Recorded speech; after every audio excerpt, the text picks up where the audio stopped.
ኦኬ ኦነጎች አዲስ የመታገያ ዘመቻ ጀምሯል። ዘመቻ ሺህ ግንባር ብሏል። ከዚህ ቀደም ጭጮ ማኒ ነው የሚሉት የዓላማ ጽናት ነው የሚሉት። በዛ የዓላማ ጽናት የኦነግ ሰዎች ብዙ ድሎችን እንዳሳኩ ተናግረዋል። በእርግጥ ድሎችን አሳክቷል ወይ? እሱን ለእናንተ ልተው። በዚህ መሃል የኦሮሞ ህዝብ ተጎድቷል። ምንም ጥያቄ የለውም። የኦሮሞ ህዝብ በገዢው ፓርቲ እንዲሁም ደግሞ በእነዚህ በኦነግ ሰዎች መሳሪያ ሲመታ አሁንም ድረስ እየተመታ ነው። ይህ መካድ የለባችሁ።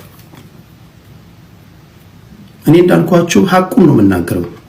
ከማንንም ጋር ህብረት ስላሌለኝ እንዲኖረኝም ስለማልፈልግ ሐቁን ነው የምነግራችሁ። የኦሮሞ ህዝብ መከራውን ያየ ህዝብ ነው። መከራውን እያየ ነው። የዓላማ ጽናት በሚል ኦነግ ያውጃል። ከቤት እንዳትወጡ ይላችኋል። የኦሮሞ ህዝብ እሺ ብሎ ይቀመጣል። የመንግስት ሰዎች ይመጣሉ። እናንተ ከኦነግ ጋር አብራችሁ ነው የምትሰሩት ብለው ያወጧቸዋል። ሲወጡ ደግሞ እንደገና የኦነግ ሰዎች ማታ ይመጣሉ። እኛ ያወጣነውን ህግ እኛ ያወጣነውን አድማ ተላልፋችሁ ወጣችኋል ብለው ይሾቷቸዋል፣ ይገሏቸዋል። የኦሮሞ ህዝብ ተገደለ ብለው ሶሻል ሚዲያ ላይ ያለው ሰው የሚጨነቁ ይመስላችኋል?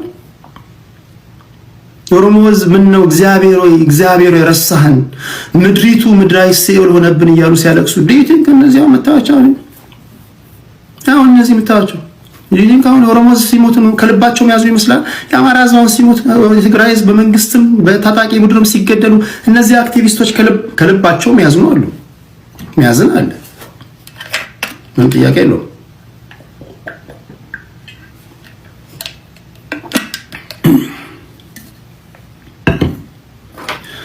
ፖለቲካ ይሰራባል።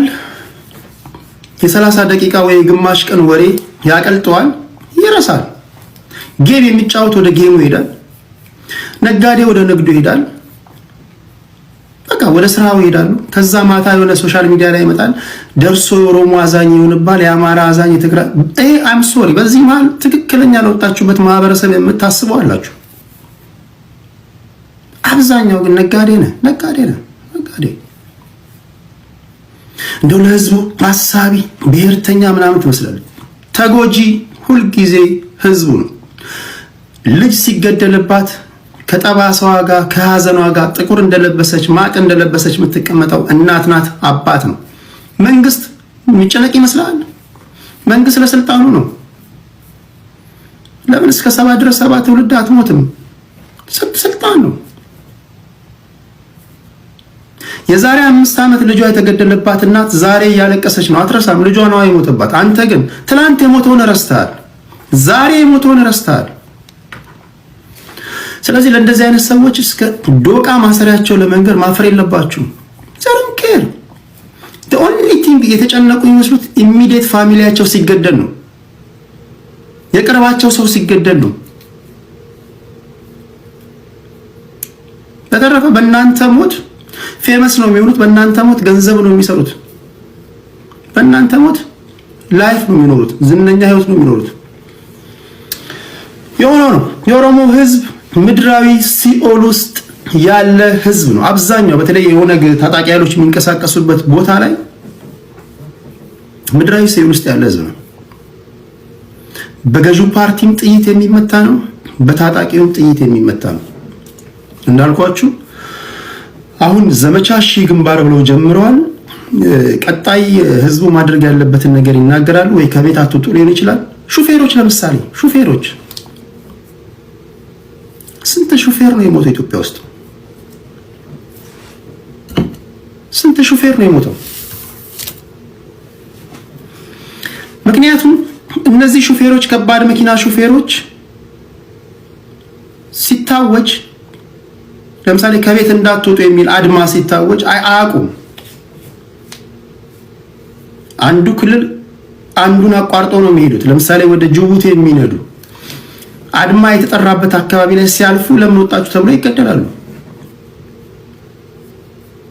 አላያችሁም? ሹፌሮች ሲገደሉ። ሹፌር ስትገድል እኔ ዜናውን ልነግርህ እችላለሁ። እኔ ዜናውን ልጽፍልህ እችላለሁ። ባለፉት 7 ዓመታት የከባድ መኪና ሹፌሮች ላይ የደረሰው ግፍ በኢትዮጵያ ታሪክ ታይቶም ተሰምቶ ማያውቅም። ቤተሰብ ተበትኗል። ልጆች ጎዳና ወጥተዋል። ግማሹ ብልቱ ተቆርጧል፣ ግማሹ እግሩ ተቆርጧል።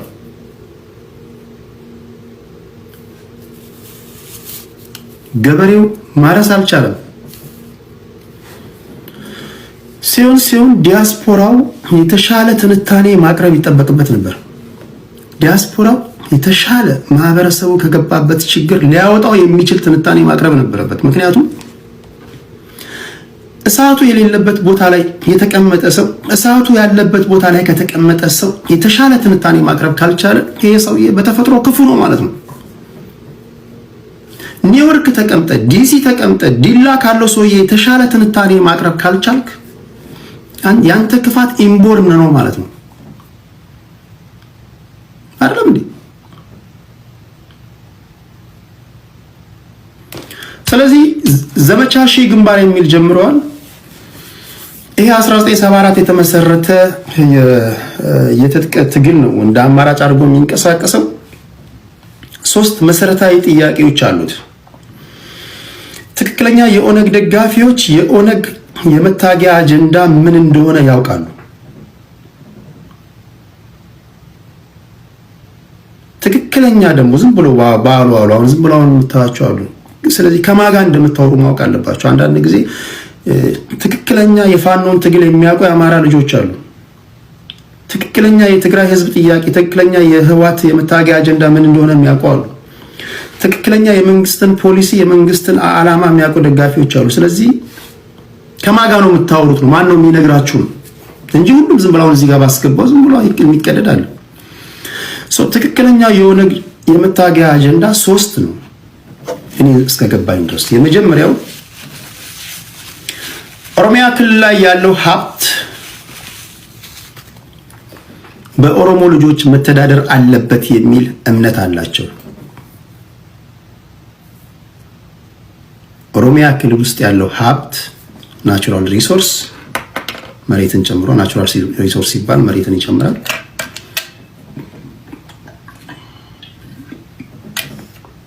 በኦሮሞ ልጆች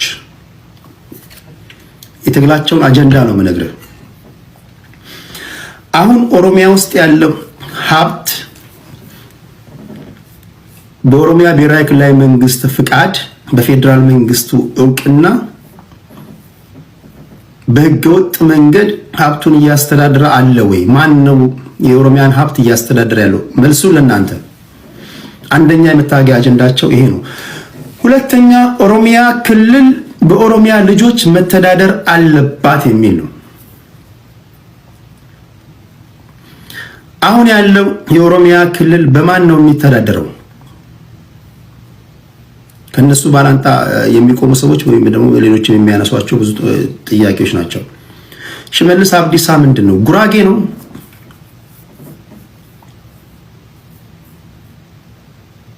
ወይ በዲሞክራሲ መንገድ ምርጫ መካሄድ አለበት ይላሉ። የሆነውን የመታገያ አጀንዳቸው ነው የምነግራችሁ። ሶስተኛው የአዲስ አበባ የማንነት ጥያቄ አላቸው።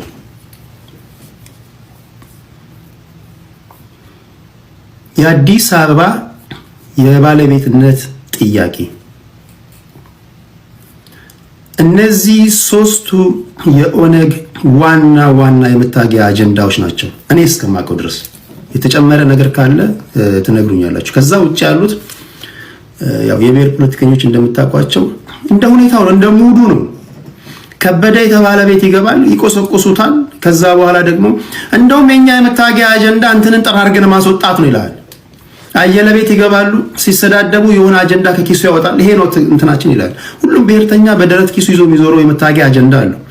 በዋነኛነት ግን ታጋዮችን ብትጠይቁ ከዚህ ውጪ አይነግሯችሁም። እኔ እስከሚገባኝ ድረስ እነዚህ 3ቱ የኦነግ የመታገያ አጀንዳዎች ናቸው።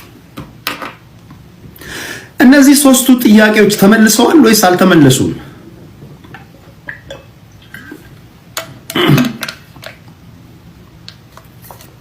እስኪ በኮሜንት ጻፉልኝ። እነዚህ 3ቱ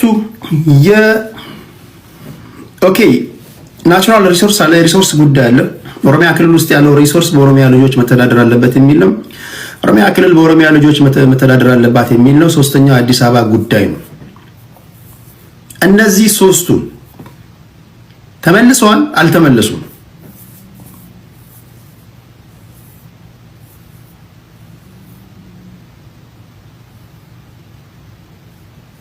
ተመልሰዋል። አይ ዶንት ኖ ምን እንደምትሉ አላውቅም። እነሱ ግን አልተመለሱም ነው የሚለው። ኦኬ አልተመለሱም ካላቸው ሌላ ሁልጊዜ ማነሳው ጥያቄ እነዚህ ጥያቄዎች ነፍጥ የሚያስነሱ ናቸው። ለምሳሌ እኔ አሁን ብሎክ ማድረጋቸው ሰዎች ሊኖሩ ይችላሉ። እኔ ሰዎችን ብሎክ ለማድረግ አልፈጥንም። ብሎክ ካደረግኩ ግን ደን በቀን ቲክቶክ እስኪዘጋ ድረስ እችን ምድር እስክትሰናበት ድረስ አልፈታም። ምክንያቱም በጣም ነው የምታገሰው። እጅግ በጣም መረን የወጣ ሰው ካልሆንክ በስተቀር ብሎክ አላደርግም። አሁን የሆነ ቤት አግኝተኝ ቴዲ ለምን ብሎክ አደረግከኝ ብለህ ከነገርከኝ ከተረዳሁኝ በስተት ከሆነ ምናምን ልፈታ እችላለሁ። አሁን እኔ ብሎክ ስላደረግኩ ያን ብሎክ ጥያቄ አልተመለሰም ብለህ ከኔ ጋር መደባደብ አለብህ? መደባደብ አለብህ ወይስ ብሎክ ሆነ አንድ ብሎክ ለመደረግ በሰላማዊ መንገድ ነው መነጋገር ያለብህ? ቁም ነገር ኦነግ እነዚህ የነገርኳችሁ ሶስቱ ጥያቄዎች ጫካ የሚያስገባው ነው። የኦሮሞን ህዝብ ዋጋ የሚያስከፍል ነው። ቅድም እንዳልኳችሁ የኦሮሞ ህዝብ ምድራዊ ሲኦል ውስጥ ያለ ህዝብ ነው። ተዋቸው አክቲቪስቶቹን። የኦሮሞ ህዝብ ላለበት ችግር ለማዘን ኢትዮጵያዊ የዛች ሀገር ዜጋ መሆን በቂ ነው። በዚህ የምትከራከሩ ያለ አይመስለኝም። አክቲቪስቱ ነጋዴ ነው። ዝም ብሎ አብዛኛው ደግሞ እንደምታው አብዛኛው ጠቅላይ ሚኒስትሩም ሲናገሩ እንደሰማችሁት አብዛኛው አብይ ወደ ስልጣን ከመጣ በኋላ ነው አካም የሚለው። ተወሱን ግን የምታውቁትን በአካል የምታውቁትን የኦሮሞን ህዝብ በአካል የምታውቁትን መከራ ውስጥ ያለውን ህዝብ ከግምት ህሊናችሁ ውስጥ አስቀምጡና ይሄ ህዝብ እዚህ መከራ ውስጥ እነዚህ ሰዎች እነዚህ የኦነግ ደጋፊዎች ወይም ደግሞ የኦነግ ታጣቂዎች ያነሷቸው ሶስቱ ጥያቄዎች ነፍጥ አስይዞ ጫካ የሚያስገባ ነው ወይስ ላስጨራሽም ቢሆን በንግግር በድርድር በሰላማዊ መንገድ ሊመለስ የሚችል ነው? ጥያቄው ይሄ ነው።